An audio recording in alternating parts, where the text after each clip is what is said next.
What if the walk you take every single day, the one that is supposed to be good for you, is actually the reason your knees ache by evening? Most people over 60 believe walking is one of the safest activities there is. And in many ways, it is.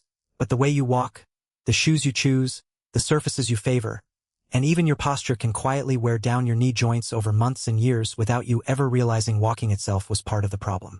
Here's the part that surprises most people. It is rarely the walking itself that damages the knees. It is small, repeated mistakes layered on top of walking that slowly add up. So today we're going to walk through 7 common walking mistakes that many adults over 60 make without knowing it, why each one places unnecessary stress on the knee joint, and exactly what to do instead so you can keep walking comfortably for years to come. Before we begin, remember this video is for education only. If you have knee pain that is severe, sudden, swelling, locking, or getting worse despite rest, please speak with your doctor or a physical therapist. Now let's begin. Most people ask, is walking bad for my knees?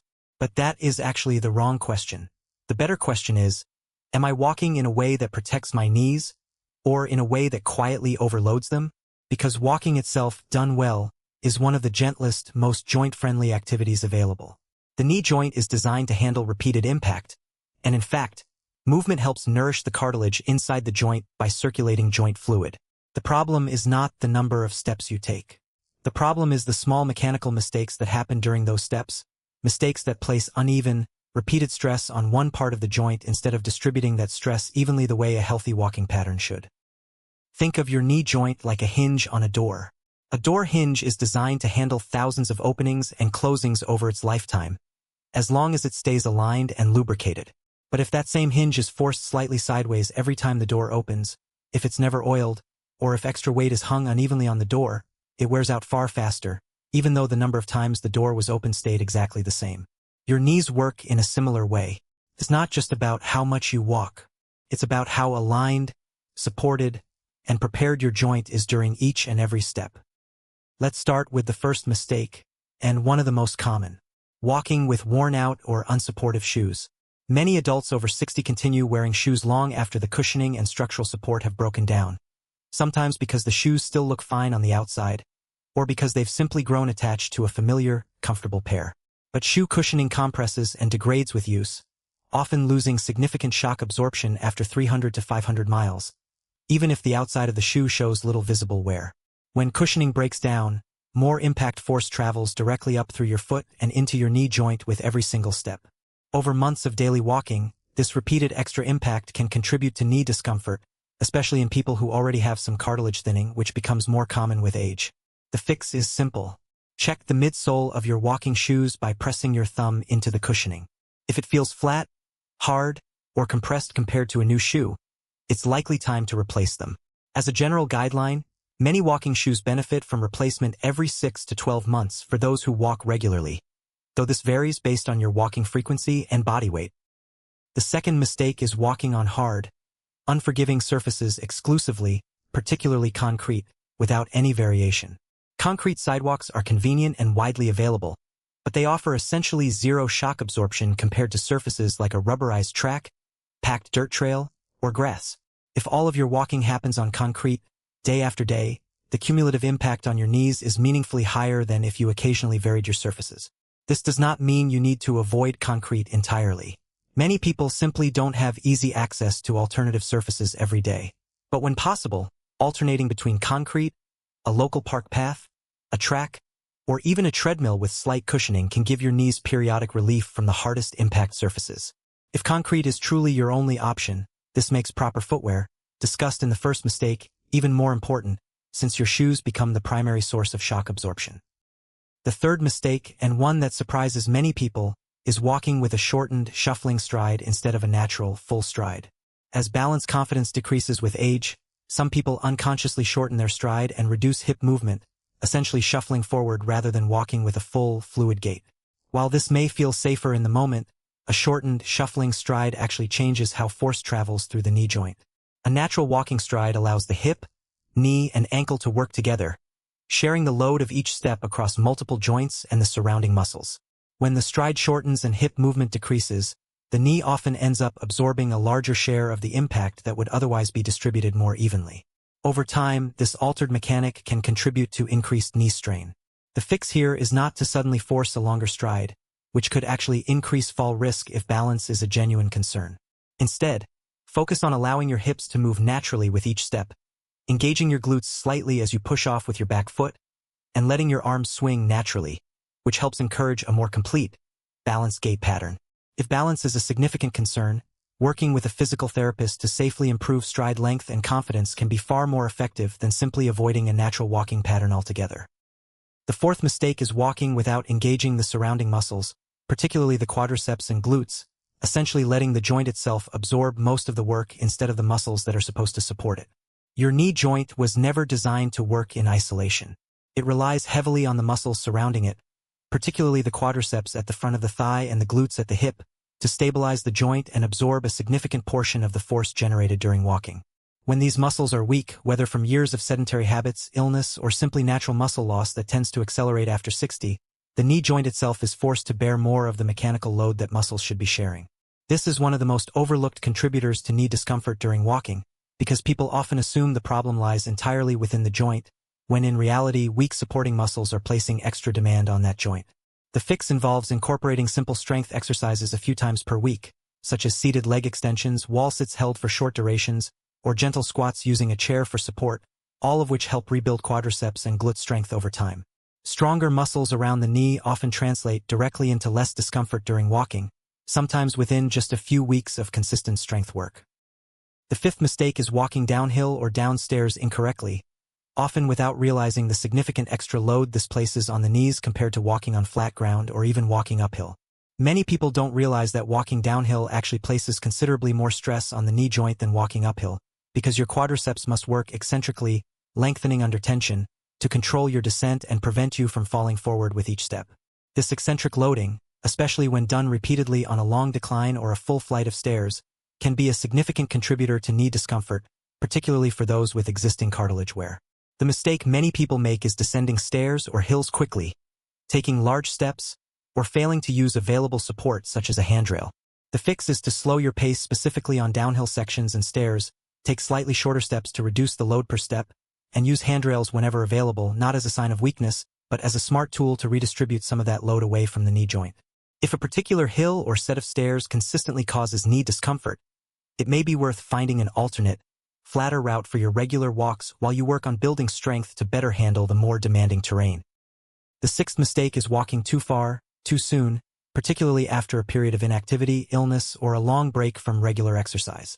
It's common and understandable to want to jump back into a walking routine with enthusiasm after time off, whether due to travel, illness, weather, or simply falling out of habit. But knee cartilage and the surrounding tendons and ligaments adapt gradually to increased activity, and a sudden jump from very little walking to long daily walks can overwhelm tissues that haven't been conditioned for that level of demand. This can show up as knee soreness or swelling that seems to come out of nowhere, when in reality, it's the direct result of doing too much too quickly. The fix is a gradual, structured return to walking, increasing your distance or duration by no more than about 10% per week, allowing your knee joint, muscles, and connective tissue time to adapt progressively. If you've recently been inactive for more than a couple of weeks, treat your return to walking the way you would treat starting a new activity altogether, beginning with shorter, more comfortable distances and building up steadily rather than immediately returning to your previous routine. The seventh and final mistake is ignoring early warning signs of knee discomfort and simply pushing through pain, assuming that walking through it will eventually resolve the issue on its own. Many people over 60 have internalized the idea that some joint discomfort is simply an unavoidable part of aging, and while some mild stiffness can be normal, especially first thing in the morning, persistent or worsening pain during or after walking is a signal that should not be ignored. Continuing to walk in exactly the same way at the same intensity on the same surfaces while experiencing ongoing knee pain often reinforces whatever mechanical issue is causing that pain in the first place, whether that's worn shoes, weak supporting muscles, or an altered gait pattern. The fix is to treat knee pain as useful information rather than something to simply push through. If pain during walking is new, persistent, or worsening, it's worth pausing your usual routine, examining the other 6 mistakes we've covered today to see if any apply to your current habits, and considering a conversation with a doctor or physical therapist, particularly if the pain includes swelling, a sensation of the knee giving way, or pain that persists at rest, not just during activity. Now, before we go further, let's debunk a few common myths about walking and knee health after 60. For years, Many people believed that any knee pain during exercise means you should stop moving entirely and rest completely until the pain disappears. Some believed that knee pain is simply an unavoidable, untreatable part of getting older that everyone must accept. Some believed that walking on soft, cushioned surfaces is always better than firmer ground, in every single circumstance. And some believed that using a cane, walking pole, or handrail is a sign of weakness or giving up, rather than a smart, protective tool. But when we look at how the knee joint actually functions and how it responds to movement, the picture becomes far more practical and far less fatalistic. The real questions are not whether you're getting older, or whether pain is simply something to be endured. The better questions are, is your gait pattern distributing force evenly? Are your supporting muscles strong enough to share the load? Are your shoes and surfaces giving your joints adequate protection? Are you progressing your activity gradually rather than in sudden jumps? If mild stiffness eases after a few minutes of walking and doesn't return, your body is telling you something reassuring. If pain persists, worsens, or comes with swelling, your body is telling you something important that deserves attention, not dismissal. Now let's build a simple, practical checklist you can start using today to protect your knees while walking. First, check your shoes. Press your thumb into the midsole cushioning, and if it feels flat or compressed, plan to replace them soon, generally every 6 to 12 months for regular walkers. Second, vary your walking surfaces when possible, mixing in grass, dirt paths, or tracks alongside concrete, rather than relying on the hardest surfaces exclusively. Third, pay attention to your stride, allowing your hips to move naturally and your arms to swing, rather than falling into a shortened, shuffling pattern. Fourth, incorporate simple strength exercises for your quadriceps and glutes a few times per week, since stronger supporting muscles take pressure off the joint itself. Fifth, slow down and shorten your steps on downhill sections and stairs, using handrails whenever they're available as a smart supportive tool. Sixth, if you're returning to walking after any break, increase your distance gradually by roughly 10% per week, rather than jumping back to your previous routine immediately. Seventh, listen to persistent or worsening knee pain rather than pushing through it, and use it as useful information to review your habits or seek professional guidance when needed. Let's also talk briefly about warming up before a walk, because this is a simple step many people skip entirely. Just a few minutes of gentle movement before heading out, such as marching in place, ankle circles, or gentle standing knee bends, can help increase blood flow to the muscles and joint fluid within the knee, making the joint more prepared for the repeated impact of walking. This is particularly helpful first thing in the morning, when joints tend to be naturally stiffer after a night of rest, or in colder weather, when muscles and connective tissue are generally less pliable. It's also worth mentioning body weight briefly, not as a criticism, but as a mechanical reality. Every extra pound of body weight translates to multiple pounds of additional force through the knee joint during walking, due to the way forces multiply through the leverage of the leg during each step. This means that even modest, gradual changes in body weight, when appropriate and achieved sustainably, can meaningfully reduce the cumulative load placed on the knee joint over thousands of daily steps. This is not about achieving a particular appearance. It's about reducing unnecessary mechanical stress on a joint that has to support your full body weight with every single step, day after day for years. Let's also touch on walking poles briefly, since they're an excellent, often underused tool for adults over 60, particularly those managing existing knee discomfort or walking on uneven terrain. Walking poles help distribute some of the load that would otherwise pass entirely through your legs and knees, transferring a portion of that force through your arms and shoulders instead. This can be particularly helpful on longer walks, hilly terrain, or during recovery from a knee flare-up, allowing you to remain active while reducing cumulative joint stress. Many people feel hesitant to use poles, associating them primarily with hiking or assuming they signal frailty, but in reality they're simply a smart mechanical tool, similar to how a cyclist uses gears to manage effort on a hill. Let's also talk about foot alignment while walking, since this is a subtle detail that many people never think to check. Some people naturally walk with their toes pointing noticeably outward or inward, rather than pointing mostly forward with each step. A small degree of natural variation is completely normal and nothing to worry about. But a significant, consistent outward or inward rotation of the foot with every step can alter how force travels up through the ankle and into the knee joint, sometimes placing uneven pressure on one side of the joint rather than distributing it evenly. If you're unsure whether this applies to you, a simple way to check is to look at the wear pattern on the soles of an older pair of walking shoes. Even wear across the sole generally suggests a fairly neutral gait, while heavily uneven wear on one particular edge may suggest a rotational pattern worth discussing with a physical therapist or podiatrist, who can often recommend simple adjustments, such as targeted strengthening or, in some cases, supportive insoles, to help address the issue.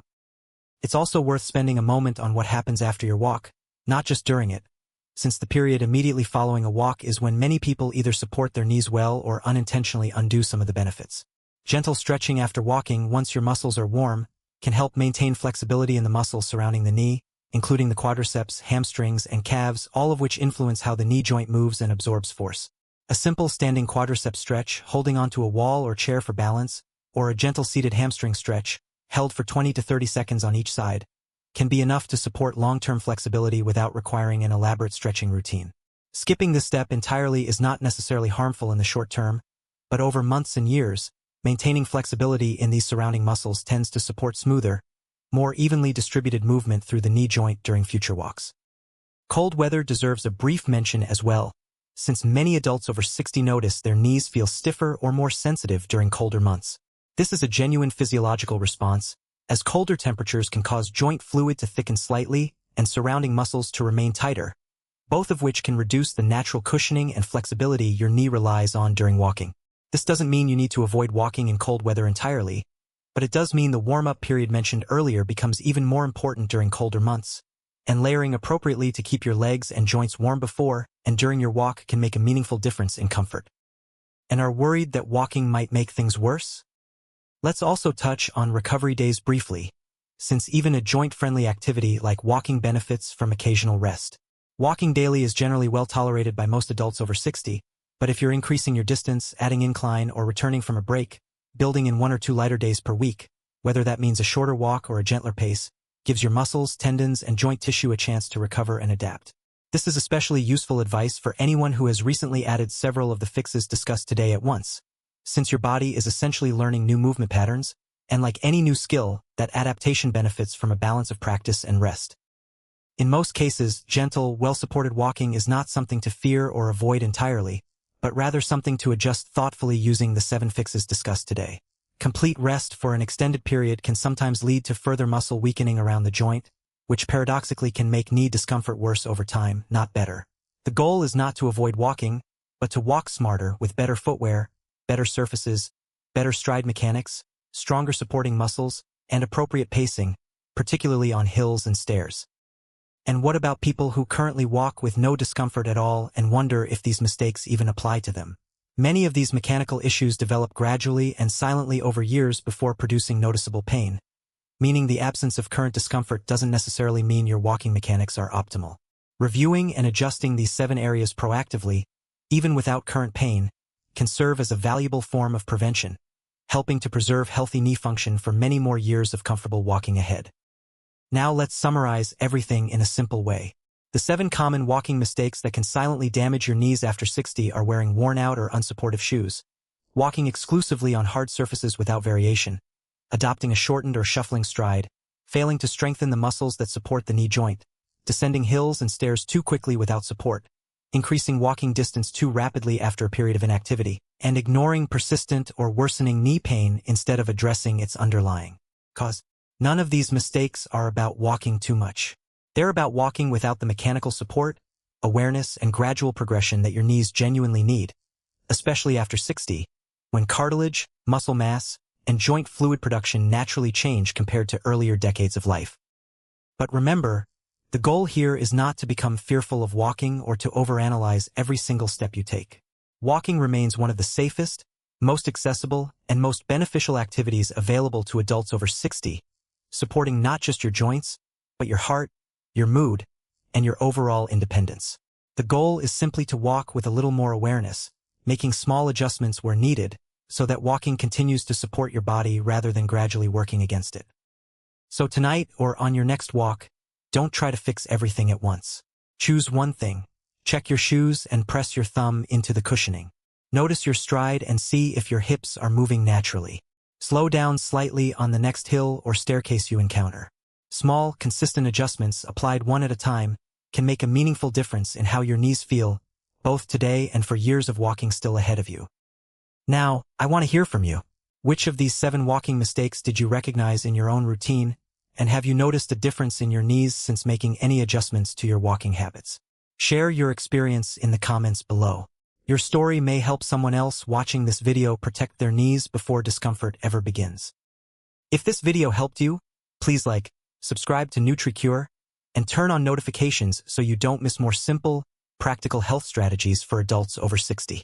And next, watch our video on the one walking speed that burns the most belly fat after 50, because how you walk and how fast you walk both play a role in how your body feels and functions for years to come.